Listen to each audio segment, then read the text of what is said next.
Hello. This week I'll be continuing in Ecclesiastes, so if you have your Bible app open and you want to follow along, I'll be in chapter 11 this week.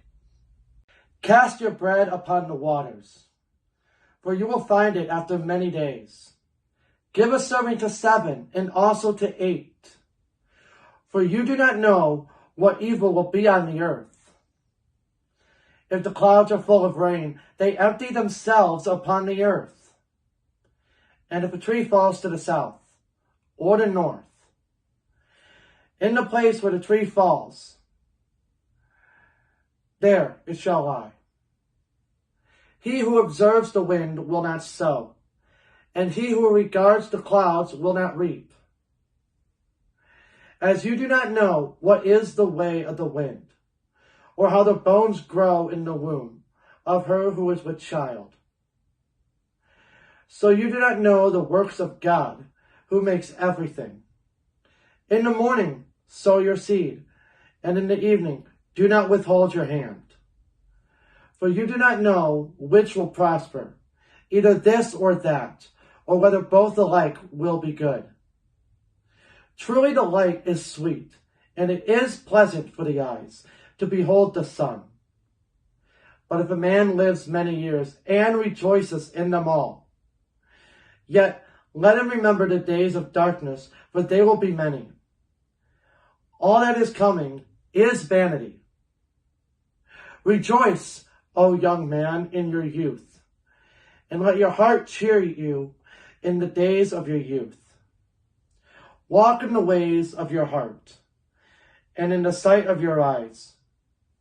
But know that for all these, God will bring you into judgment.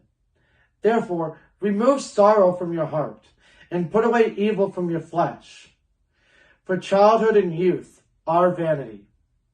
Casting your bread upon the waters is a metaphor without any contemporary parallels, so interpreters are not sure about its meaning. But there are 3 common suggestions. The first one is that it refers to maritime commerce. The second one is that it refers to taking steps to spread out one's financial resources in multiple directions. And the third one is that in old Jewish and Christian interpretations, it was taken to refer to giving to the poor, in which case finding it again represents others being kind in return. Rather than speculating about such uncertainties in verse 2, it is financially more prudent to explore multiple avenues for making one's living, which could involve giving a portion or compensation to several different areas, because such diversification gives protection against unforeseen disaster in 1 or 2 areas. When you spend too much time trying to read the skies, it will only distract you from the task at hand. And those who always wait for the perfect time to begin a project will not sow, and they will not reap. Life is filled with questions and uncertainties, but we are not meant to understand everything. Only that we could trust the one who does, and that one is Jesus Christ. Embrace the blessings of life. Live with gratitude.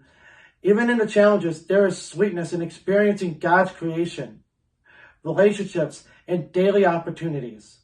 They cultivate joy and thankfulness and recognize that every day is a gift. Proper enjoyment of life is possible, but only within the moral boundaries that are established by God, who will establish all human deeds according to his righteous judgment.